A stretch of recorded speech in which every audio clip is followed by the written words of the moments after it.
Live telecast দেখছেন, online দেখছেন, দেশ থেকে এবং বিদেশ থেকে সবাইকে সালাম এবং সংগ্রামী শুভেচ্ছা। আমরা আজকে সবাই একত্রিত হয়েছি আওয়ামী লীগের বিচারের দাবিতে। যেই দল বিগত বছরগুলোতে হাজার হাজার মানুষকে গুম করেছে, খুন করেছে, কন্যা জানে না পিতা কি এখনো বেঁচে আছে না মারা গিয়েছে, রাস্তা থেকে উঠিয়ে নিয়ে গেছে, এখনো জানে না পিতা কোথায়।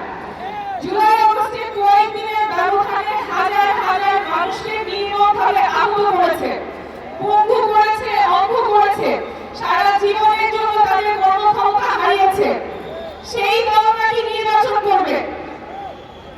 রক্তের দাগ এখনো শুকায় নাই, আমার হাসপাতালে ভাইরা এখনো কাঁপছে, কোনো বিচার নাই, কোনো অনুশোচনা নাই। সেই দল নাকি নির্বাচন করবে।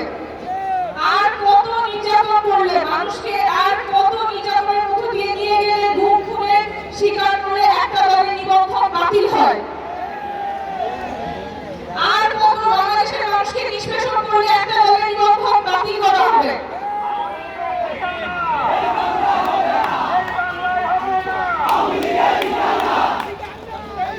বিচার, আওয়ামী লীগের বিচার করতে হবে গুম খুনের সাথে জড়িত আওয়ামী লীগ এবং আওয়ামী লীগের সহযোগী অঙ্গ সংগঠন, মহিলা লীগ, যুবলীগ, শ্রমিক লীগ, যারাই গুম খুনের সাথে জড়িত ছিলেন তাদের সবার বিচার নিশ্চিত করতে হবে।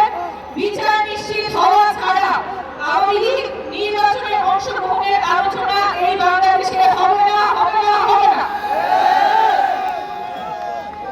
আওয়ামী লীগের বিচার নিশ্চিত করতে হবে, এই বাংলাদেশের বিচার নিশ্চিত হবে, তার আগে তারা নির্বাচনে অংশগ্রহণ করবে না, এটা বাংলাদেশের মানুষ নিশ্চিত করবে।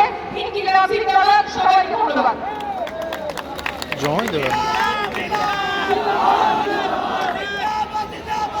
ধন্যবাদ জানাচ্ছি ডাক্তার তাসলিম জাহাকে।